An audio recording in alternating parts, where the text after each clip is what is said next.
आज हम पढ़ेंगे वर्ण और वर्णमाला। हिंदी ग्रामर में वर्ण और वर्णमाला। तो सबसे पहले देखिए वर्ण किसे कहते हैं। भाषा की उच्चरित यानी बोलने वाली ध्वनियों के लिए बनाए गए लिपि चिन्ह वर्ण कहलाते हैं। जो हिंदी भाषा है उसकी जो ध्वनियां हैं उनको बोलने के लिए जो लिपि चिन्ह बनाए गए हैं वो वर्ण कहलाते हैं। तो वर्ण क्या है? वर्ण भाषा की सबसे छोटी इकाई है, यानी वर्ण के हमें और टुकड़े नहीं कर सकते। अब देखिए वर्णमाला किसे कहते हैं। वर्णों के व्यवस्थित समूह को वर्णमाला कहते हैं। हिंदी वर्णमाला में दो प्रकार के वर्ण होते हैं। फर्स्ट होता है स्वर, सेकंड व्यंजन।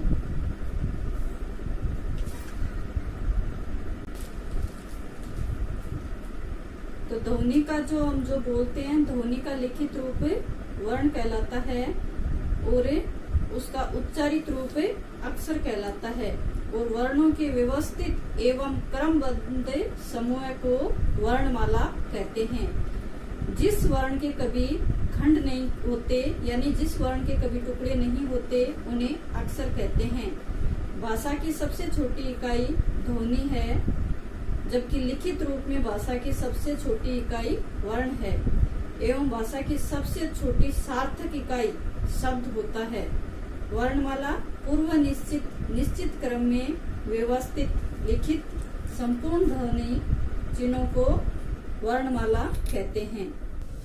हिंदी वर्णमाला में वर्ण दो प्रकार के होते हैं, स्वर और व्यंजन। हिंदी वर्णमाला देखिए ए, आ, ई, उ, री, ए, आई, ओ। ये 11 होते हैं स्वर। हिंदी वर्णमाला में दो प्रकार के वर्ण होते हैं ना, एक होता है स्वर और दूसरा व्यंजन। तो ये है 11 स्वर। अब है वर्णमाला देखिए क, ख, ग, घ, ड़, च, छ, ज, झ, य, ट, ठ, ड, ढ, ण, त, थ, द, ध, न, प, फ, ब, भ, म, य, र, ल, व, स, ह और ये ड। ये व्यंजन है हिंदी वर्णमाला में 35।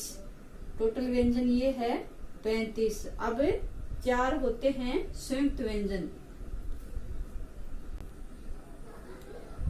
4 होते हैं संयुक्त व्यंजन क्ष, त्र, ग, श्र। तो ये हर दो व्यंजन से मिलकर बने हैं, जो मैं आगे बताऊंगी आपको।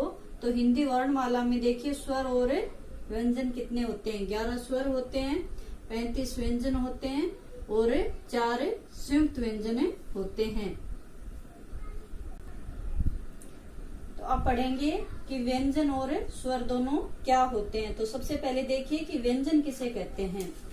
व्यंजन की परिभाषा है कि जिन ध्वनियों के उच्चारण में हवा मुख के किसी भाग से टकराकर बाहर निकलती है उन्हें व्यंजन कहते हैं। यानी जो ध्वनियां होती है, जब हम उनका उच्चारण करते हैं तो जो मुख के अंदर से जो हवा निकलती है वो मुख के अंदर कहीं न कहीं टकराकर बाहर निकलती है और वे व्यंजन कहलाते हैं। और व्यंजन के 3 भेद होते हैं। व्यंजन के कितने भेद होते हैं? 3।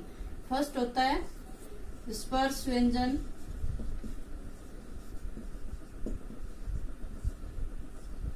सेकंड है अंतस्थ व्यंजन,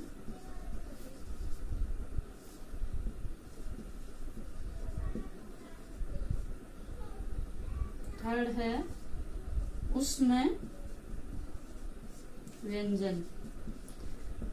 तो अब इनमें देखिए ये जो पूरे हमारे पास व्यंजन है, इनमें स्पर्श व्यंजन कौन से है, अंतस्थ व्यंजन कौन से हैं और ऊष्म व्यंजन कौन से हैं। ये जो क से मैं तक व्यंजन होते हैं ना, ये पांचों क वर्ग, च वर्ग, ट वर्ग, त वर्ग और ट वर्ग, ये 25 होते हैं स्पर्श व्यंजन। स्पर्श व्यंजन कितने होते हैं?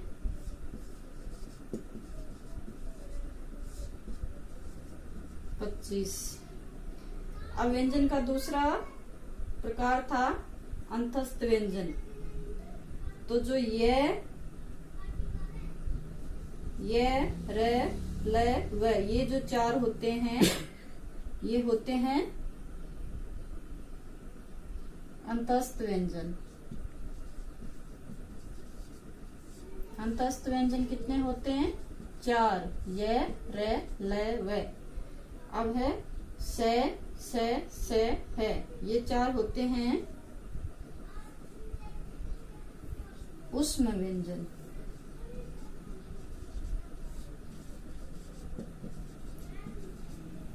अब देखेंगे कि इनको स्पर्श व्यंजन, अंतस्थ व्यंजन और ऊष्म व्यंजन क्यों कहते हैं। क से मैं तक ये जो व्यंजन है ये स्पर्श व्यंजन कहलाते हैं, क्योंकि स्पर्श का अर्थ होता है छूना। जिन वर्णों के उच्चारण में जीवा मुख के विभिन्न स्थानों का स्पर्श करती है इसलिए इन्हें स्पर्श व्यंजन कहते हैं। तो ये मुख के ये क से लेकर मैं तक ये किन किन भागों को स्पर्श करती है। अब देखिए हम इनका उच्चारण स्थान देखते हैं। तो ये क जो है इसके जो 5 अक्षर है इसे बोलते हैं क वर्ग।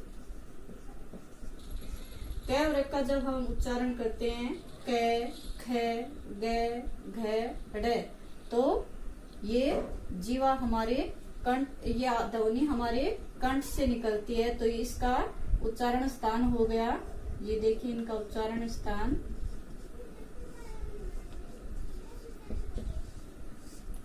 उच्चारण स्थान हो गया कंठ। क वर्ग के पांचों वर्ण कंठ से निकलते हैं तो इनका उच्चारण स्थान हो गया कंठ। अब च वर्ग के च, छ, ज, झ, य, तो च वर्ग का उच्चारण स्थान है जो ये ध्वनि है ये तालु से निकलती है तो इनका उच्चारण स्थान हो गया, च वर्ग का उच्चारण स्थान हो गया तालु। ट वर्ग ट, ठ, ड, ढ, ण, तो ये ध्वनि हमारे तालु से थोड़े ऊपर वाले भाग से जिसे मूर्धा कहते हैं उससे निकलती है तो इसका उच्चारण स्थान हो गया मूर्धा। त वर्ग देखिए त, थ, द, ध, न, ये पांचों वर्ण है। इनकी ये जो 5 वर्ण है ये जो ध्वनि निकलती है तो हमारी जीभ दांतों को स्पर्श करती है तो इनका उच्चारण स्थान हो गया दंत। ये इसका उच्चारण स्थान हो गया दंत। अब प वर्ग है प, फ, ब, भ, म, तो इसमें सिर्फ होठों का स्पर्श होता है तो इन्हें होठ, इनका उच्चारण स्थान है होठ या ओष्ठ हो गया।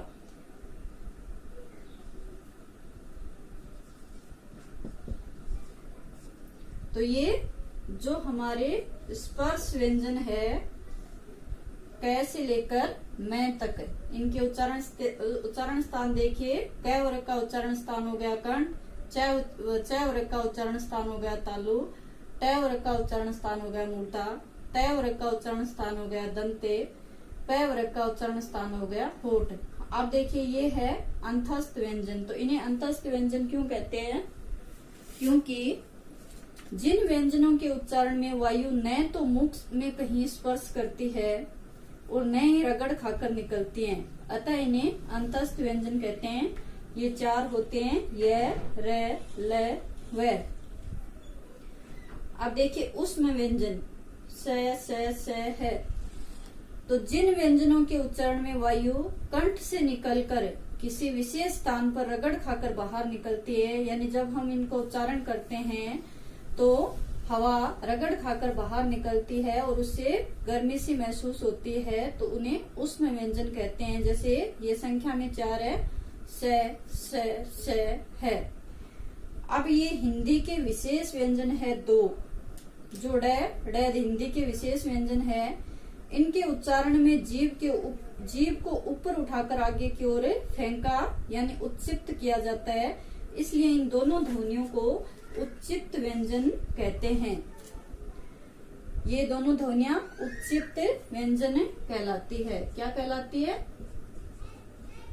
उच्चित व्यंजन।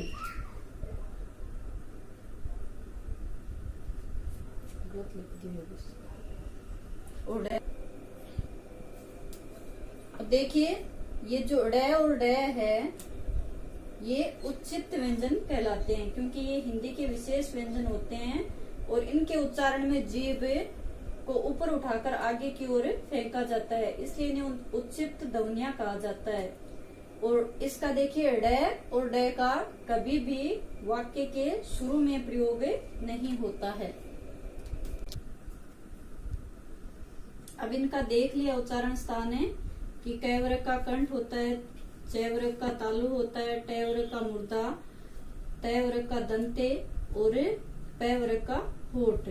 तो ये इनके उच्चारण स्थान हो गए। अब देखिए, ये जो पंचमाक्षर कहलाते हैं, यानी जो ये 5 वर्ग है, इनके जो ये 5 लास्ट वाले व्यंजन है,